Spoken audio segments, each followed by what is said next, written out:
Miss Raha is the winner of the Juggernaut Short Story Prize. She is the author of The Love Song of Maya K and Other Stories, which was published in 2018. A journalist formerly with The Telegraph and The Times of India, she continues to write columns for publications in India and abroad. The Swap is her debut novel. Poems called Ruby Day, Drops. She has won 2 author Page Awards for Best Debut Author and Best Female Writer. She considers Air, End of Innocence as her debut novel, and that book will be just launched shortly. This session is being moderated by Miss Sadika Pierboy, an advertising professional who got into writing in a column for several newspapers and also has penned many short stories. She has published 6 books of fiction. Her last book, House of Discord, was very well received by readers and reviewers. Mayurkul is her latest book. Ma'am, over to you.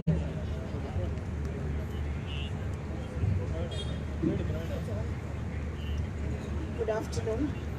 I hope you haven't had too heavy a lunch and you're not prone to dozing off in the chairs, because we have very interesting topic to discuss. And I will begin by launching Nasiha's debut novel. It's a very interesting theme and fits right in with our subject of sex, morality and marriage, because this book, which is called Air, The End of Innocence, deals with the marriage of a very young girl to old prince of a, let's say, of a king.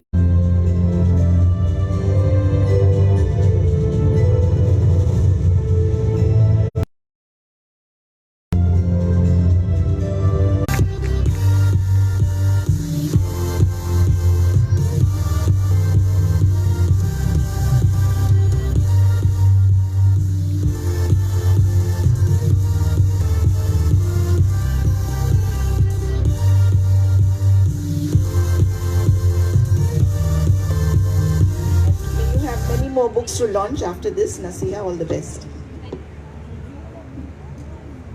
Okay, now for a session full of firecrackers. I hope you guys are suitably awake. It's very strange that we have 4 women here who are out to discuss sex, morality and marriage, when all the rules for sex, morality and marriage have been laid by men, have been implemented by men, have been laid by men, and starting with that awful what's he called, chauvinist so-and-so, called Manu, who told us exactly where we stand, where we should get off. So starting from then, men have always dominated the scene and dictated our behavior to us.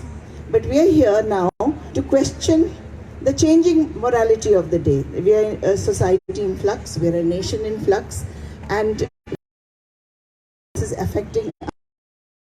Okay, so let me talk about in a male-dominated society.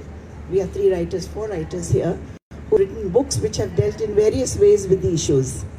And as Oscar Wilde once said, sex is everything in life. Okay, and he was countered by Mae West, marriage in different ways. And the question is, why do we need an institution of marriage? Or are we ready to redefine the parameters of what we call marriage and call it something else maybe? Swapping husbands. Spouse swapping, yes, okay. More politically correct. Right. So, Shuma, would you like to say a few words? Well, my novel, this is the novel, The Swap, has just been published recently. And the central plot point of the novel, as it were, is to do with swapping. Hello? Yeah, can you hear me? Yes. The central plot point of the novel is definitely to do with swapping, which, as you know, is the practice where couples sleep with each other's partners and spouses for sexual variety, and then they go back to their respective marriages without turning a hair.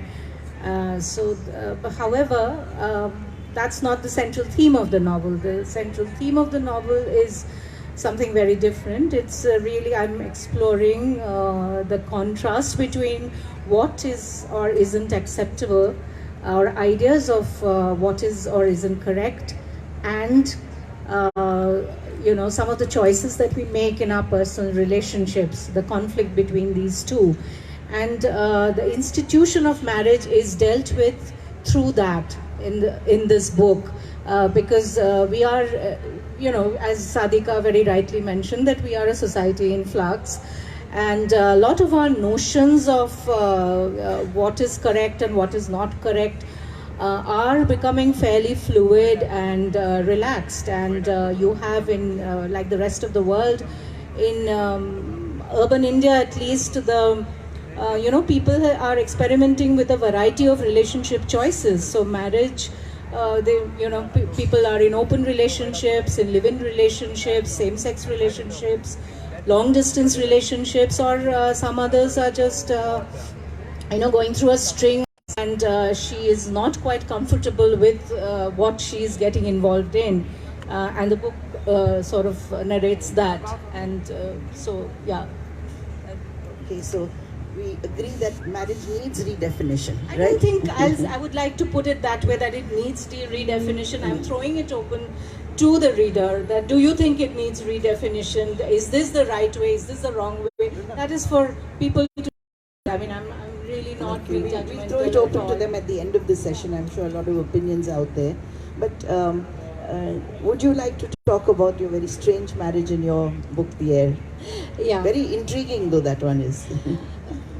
Actually, in Air, we have this character, Padma Kishori, who is forced to marry this guy, this king, Uday Sangha. And he believes that although she is his fourth wife, but in his mind, he is one woman man. So he's in love with his first wife, and no matter how many queens come and go, that is what his morality is. He has defined it in that way. There is another character, Tamira, who is a free spirit. She refuses she loves, and if love goes to that extent of having sex, she'll have it, but she does not get into ritualistic part of marriage. She does not want to define it. So when it comes to sex, the book Air is all about... Sex is, for me, it's a basic instinct, like hunger, sleep. The reason why Institute of Marriage, which I think has come in, was because there is not societal repercussions if somebody overeats. At best, you put on weight like me, and a lot of repercussions. Do that as we do in our project management. We do a CBA, cost benefit analysis. You understand the risk, you understand the mitigation plans accordingly, the way. Think that marriage is working for you, get into it. If it's not working, so be it. You have done that cost benefit analysis, you know what you are doing, and that is morality for you. It's personal, it's defined how you have done your complete costing to it. CBA, that's a very good notion. I wish I had known that 20 years ago. Before I married my husband, I would have analyzed it thoroughly and then revamping the terms and conditions of the contract. Actually, even lasts 10 years. Actually, 10 years is a long time for this generation, maybe 5 or 3. So, well, Alec was of another generation, so, well, he put it at 10. Now, this has an impact on my book, Our Startup Affair, because after the meet cute, and it is really meet cute because the hero meets the heroine in a cab.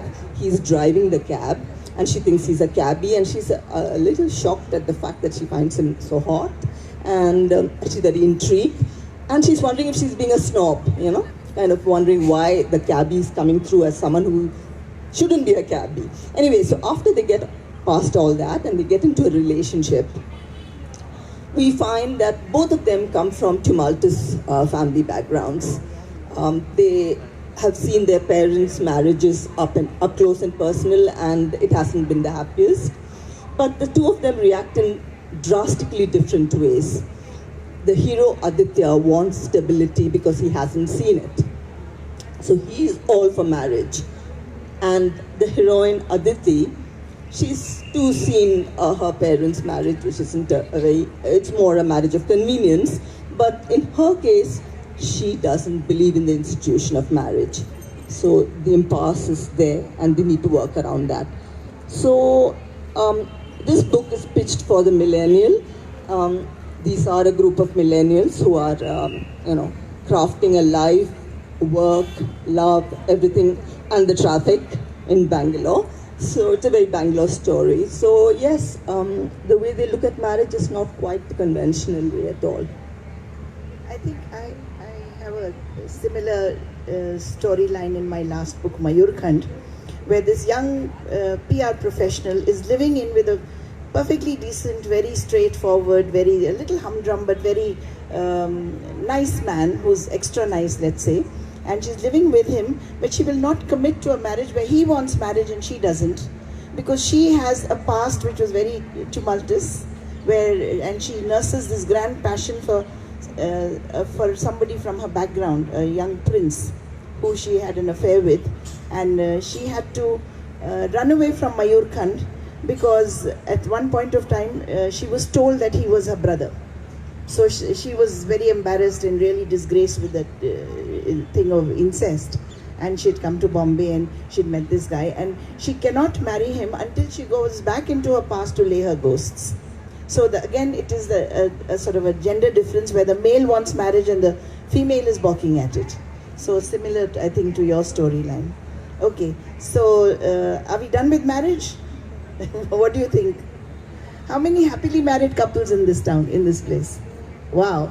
And you're actually admitting to it. I'm so surprised. Are your wives around somewhere? Okay, so let's move on. Okay, so now are you admitting to a happy marriage in her absence? Oh, great. Okay. We'll remember to quote it to her when she comes back. Okay, let's move on to this very, let's say, dynamite topic of sex. Everything begins and ends with sex, and like Nasiha said, it's a primary instinct, it's a primal instinct, much like eating food when you're hungry or drinking water when you're thirsty. And yet we've made it into this big bogeyman where everything begins and ends with sex, and half the people are wanting it and half the people are sort of pining away for it because they're not getting any, and those who are getting some want it from some other sources. So it leads to a lot of complications. And where would we writers be without this element of sex in our novels? Because there's so much conflict around it, so much emotional inconsistency, so many complex emotions around it. So we need that desperately. And I know for a fact, because every time I submitted a manuscript to a publisher, it would come right back to me and say, add more sex. So there I was struggling to read 50 Shades of Grey and try to put in certain chapters where it was all sex. But it also depends on how we handle it, because at a certain level it can sort of descend to a very gross level where it's all very crude and crass and it's pornography.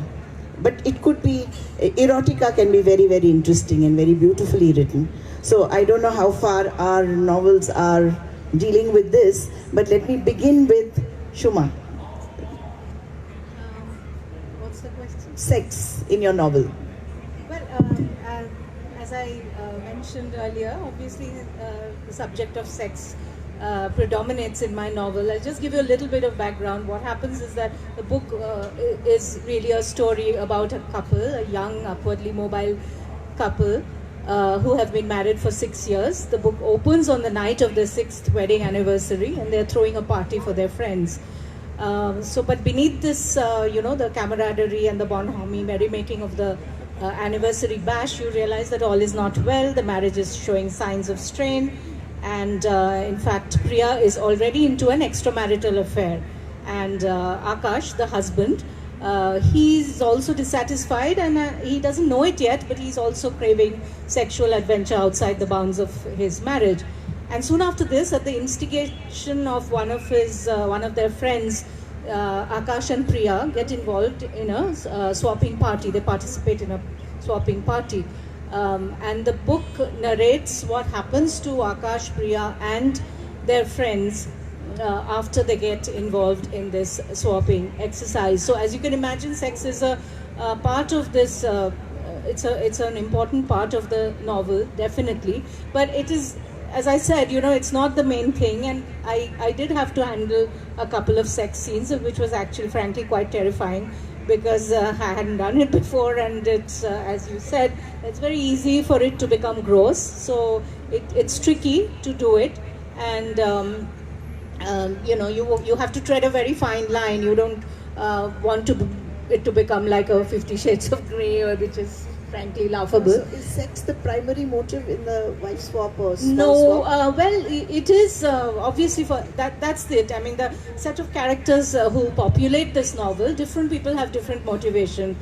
There's one person, Priya, who's the protagonist of the novel, and most of the narrative is sort of seen through her eyes. Her motivation is different. I mean, she's already in an extramarital affair. She's not at all comfortable with getting into a swap scene. Her husband is actually wanting an adventure outside matrimony.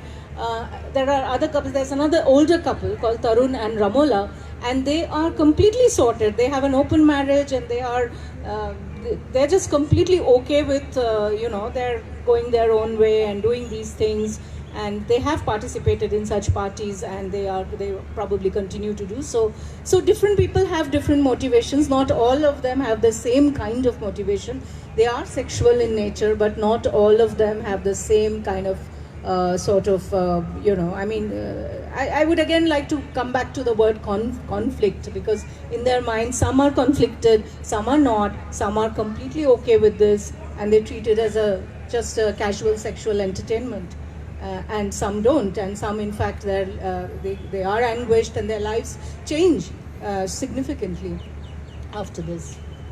I think Sheila has a couple of interesting anecdotes around this.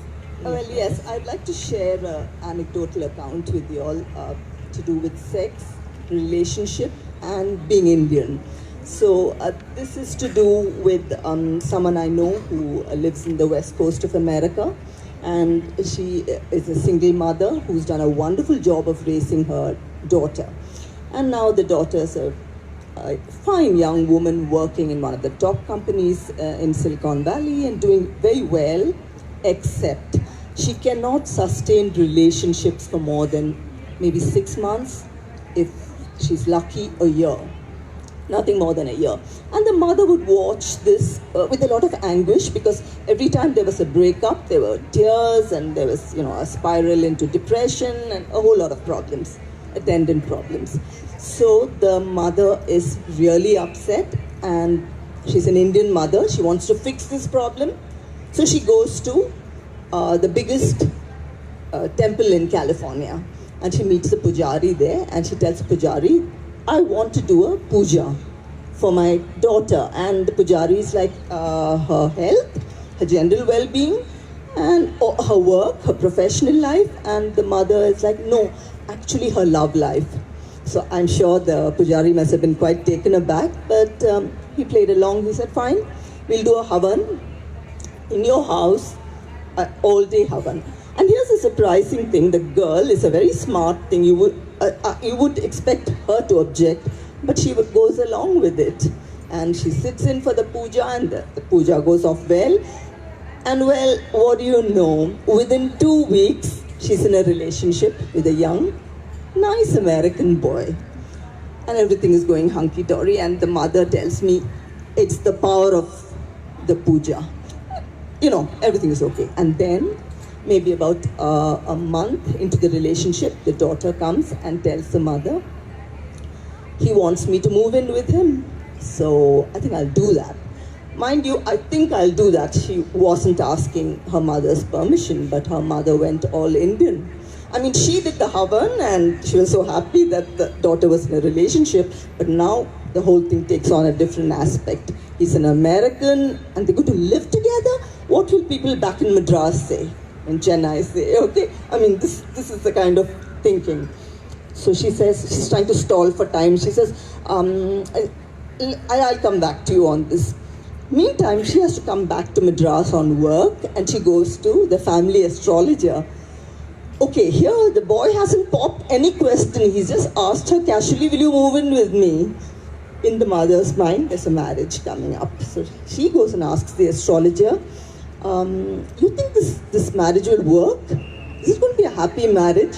And the astrologer says, Amma, I'll tell you, give me his Rashi and his Gotra. And she's like, no, he's American. I can give you his birth timings and date. So fine. The astrologer casts a horoscope and looks at it and says, Amma, this marriage will not last. This relationship will not last. And so my friend goes back to America and she's trying to break them up now. Okay? So this is it. I mean, you can take an Indian out of India, but Extremely progressive mother. totally. But then that just shows the kind of flux our society is in. On one hand, we're trying to be modern and follow the trends, and on the other hand, our little basic, DNA asserts itself, and then the Indianness comes up, and we put our foot down and whatever. So it is really she's in the, crest of the change, I think, really. Okay, Nasiha, how about you? Marriage. As they say, everything about sex is nothing about sex. That is what it is reflected in the book. And it is, I'm quoting House of Cards. If I'm wrong, please correct me. So, even in this book, the undercurrent is, of course, sexual, but it is more to do with power play. It is more to do with conspiracy, how to survive it, and sex being one part of it. However, if I remove even half a line of any act, the book is incomplete. It will show a big gap. So that's how it is weaved around in this book.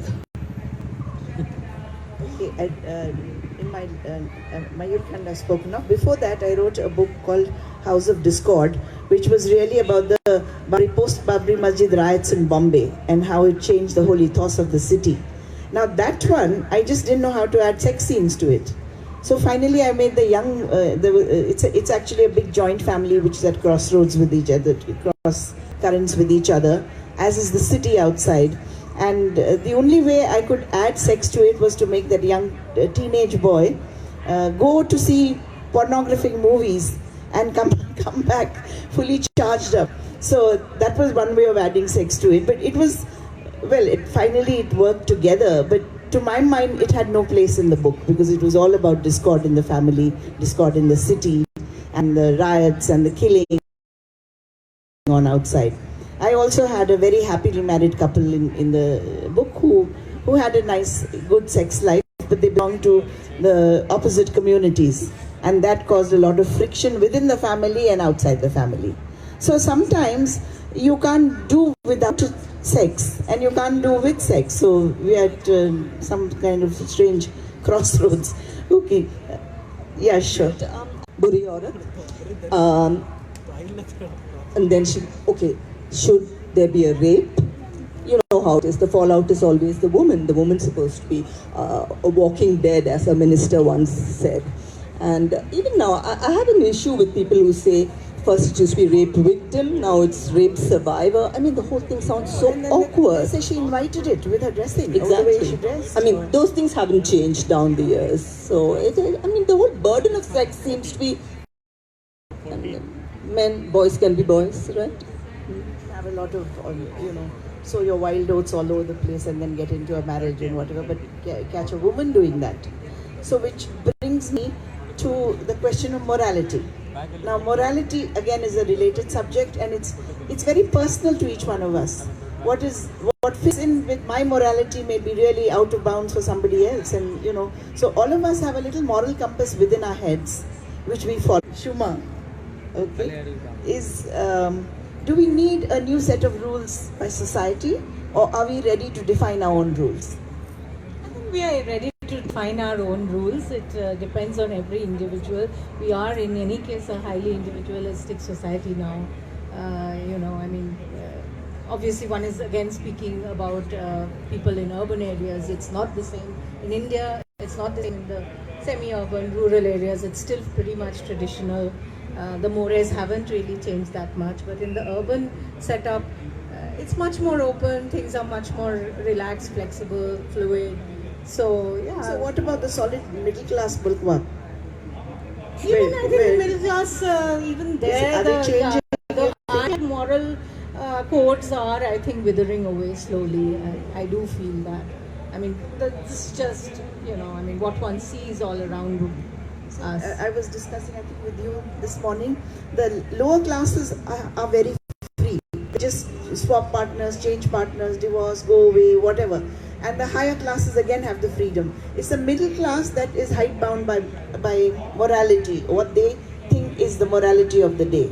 So, I mean, depends on where you see yourself. Is that what you're trying to say? Yeah, I guess so. And in any case, even the definition of class has changed today. I mean, earlier we used to consider ourselves, but now I mean, I don't know of a thing, but I mean, the definition of middle class has become far more, yeah. So, holds traditions and together. yes, definitely. Repository of tradition, Yes. culture, the works. Okay, what do you... One question here. Are we really sure that they are holding Millennial, Generation X, because they're having sex too. I mean, let's just talk about that. And I had to do that because, like I said, I was pitching my book for the millennials. So I conducted a straw poll, and it was very interesting, the kind of results I got. You know, morality isn't an issue. Honestly, Not at all. They don't even that know the is- word. Yes, that is the baseline there. So it's like, I mean, they are dealing with relationships. They are wondering where to take the relationship next. They are dealing with when it's not, the partner's not from the same community, country like us, they have problems. So those issues are there. At the same time, workplace issues. But morality, no, not really. So I think that's a happy sign. Or permissiveness or what have you, but there are sometimes these really, really hardwired sense of which guilt- some people guilt squirms inside. guilt or right. So sometimes those things may crop up. I mean, even though outwardly you may be leading a different. I found that, again, harking back, the young person, the young adult, they don't have gatekeepers.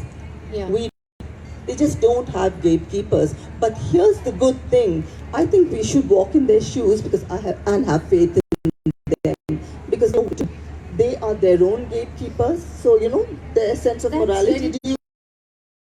That's very true, and I find their definition very clear. They know what they are doing, and they have their own compass. They are not so much schooled by do this, do that. What was They their have inherited patterns. They're making so their own. and they are questioning why this, and that is a very good sign. Until unless you question a status quo, there is no change in any society. I think it's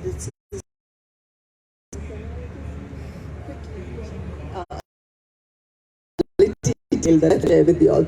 So yeah, so it's to do with this young woman who's gay, and when she came out, her parents asked her to leave the house. Your average middle class parents, and they said we can't handle this. So she leaves the house.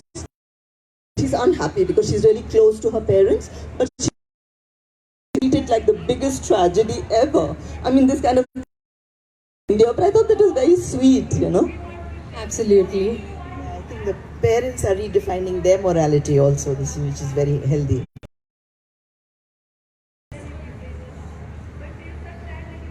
Come on, such a hot topic and no questions, yeah. I'd like to pick your brain on a different, probably the other scale. So I'm 26 years old. Today I see the morality compass. If we exclude, say the No, girl, do what. That is your heart, your choice. Else in this world has a right to say what you shouldn't do. Let them. Good for me. Yeah. So I just want to, say that probably, yes, the compass is tilting for Real as the other one. exactly. This is as bullying as the other side. other Yes. side. And people face As it, and it's the other way around. It's not cool to be the other way around. The compass is tipping, but is it tipping too fast? Is it tipping without? Are we losing the core where you actually get to be who you want, and you're just trying to be what is cool today? Not really. It's just a swing of the pendulum, and then it will come back. So you just ride it. That's all. People should leave each other alone. I mean, people should be free Easier to do. easier said than done. than That's done. easier said than done. But you're so living in such exciting times where you define your own role. You're not, you're not subjected to your parents' morals or your peers or whatever. So you're lucky in the sense that you can define what you're most comfortable with. Right? Or in a sense, they are more at liberty to do what they do. But don't you think that what we see from the life that they're living, there is a lot more happening which is negative for them, just like it was for us in our generation. We might have had our aunts and our grandmothers as the social compass, but today they have social media as the social. That's, I think, far worse, because I think we had a limited social compass. They have it in the millions, and for a lot of them, it's very hard to handle it. So, what do you say to that? How should the younger generation handle it? It's not always easy to have this free will and liberty. It must be too much of a good thing, really, freedom. Since you're the younger generation. Yeah, social media, yes, it becomes really difficult. But then hardly 1 month, 2 months you endure it, and then you know how to handle it. When I got into the social media, midnight, I would get calls, messages, and once they know I write a bit erotica, it's all hell. So I'll get all kind of personal invading questions, and people take it for granted. Okay, she writes erotica, that means I have a whole liberty to pose anything to her, ask anything, or she'll go out on a date with me. So it took me 45 days. It was really stressful, difficult, but then I had very good set of friends. We talked, and then it was good. I can now filter out, okay, this, okay, cool, good for you, nice. So now I know if I react, I'm giving the power to others over my life, and I don't want to do that. I am a queen of my own life. I dictate my own life, and after I'll confess here, after 35 years of life wherein I was obeying this rule, that rule. I must tell you about an incident, ripples, and it was written about all over the place and whatever. And after that, in Bangalore, everybody looked at me with very sort of different eyes. So she's written like that, so that means, you know what, she knows it all and she's available. So I had a lot of things to bat around, and only because, I was doing a professional job of it, and it was, as titillating as it could get in advertising, which is not very much. But the way people saw me changed completely after that campaign. So peer pressure is, we've all lived with it, we've all reckoned with it, and at some point of time you have to break free. I think that's it. That ad was an art. Which one are you talking about? The one you are referring to, it was amazing. It was before your time. Then YouTube, all the banned ads of the world. Okay. Okay. Any other questions?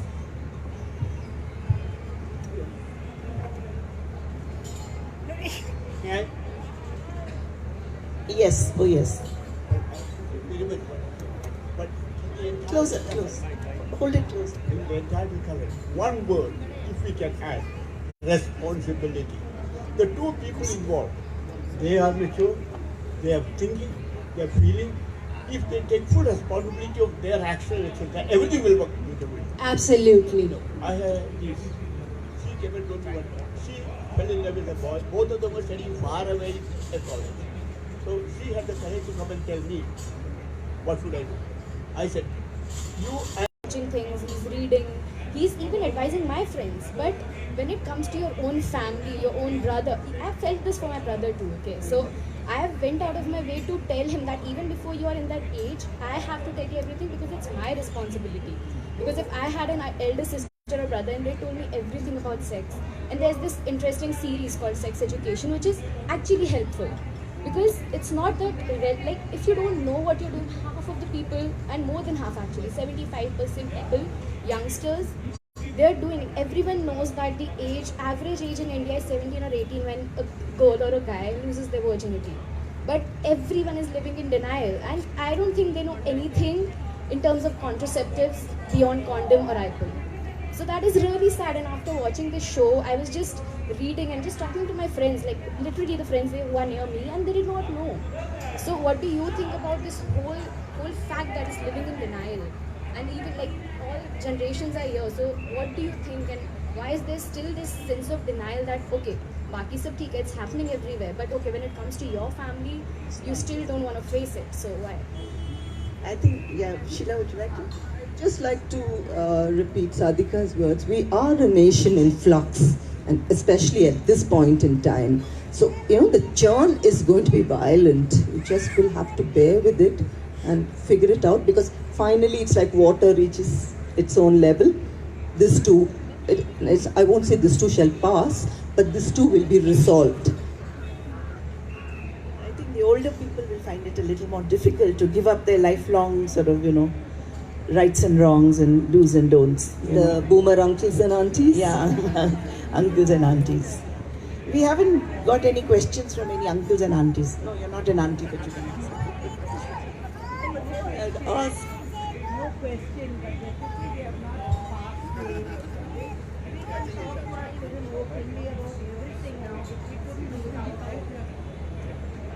We can talk to our children about everything now. In fact, I talk with my grandchildren now about everything openly, which we couldn't do with our parents. So I think it's changing.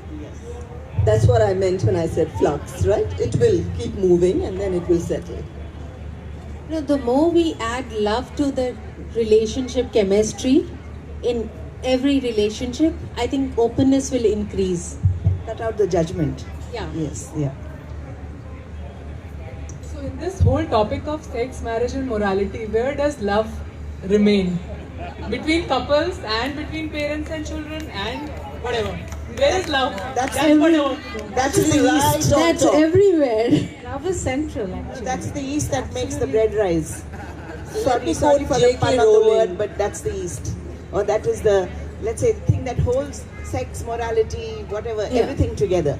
So, extreme of love can be represented as sex, as most of our bhakti poets have written, may it be Kabir, or saying about gopis. What is it? It's extreme of love towards Krishna that moved to Ras Leela. So yeah, I watch a lot of TV serials. So extreme of love is where we are talking about sex. It comes up in that way. And then again, spiritualism is again, basic foundation is love.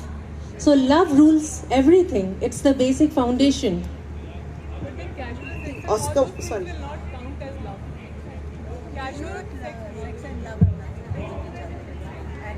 Yeah. But casual sex and all those things would not count for love. So I wanted to figure out where would love stand in times which are coming and all those things.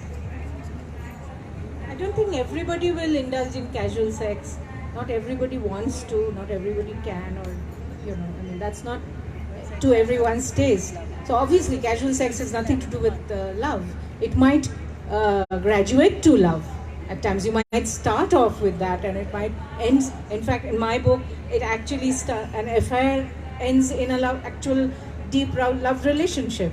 So it started in a very flighty, in a very sort of a casual way, but it ended into something deeper. But that doesn't happen always, and it need not.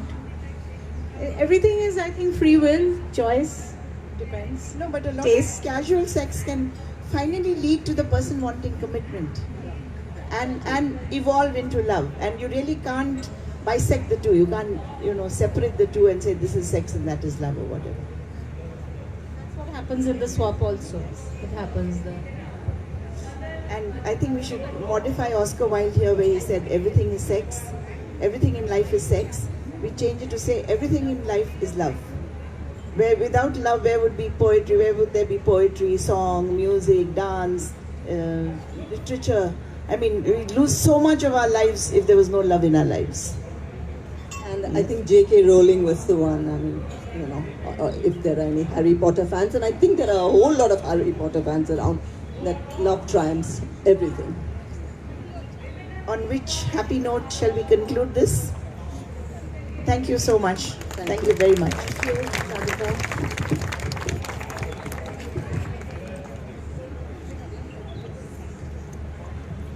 Thank you, panel.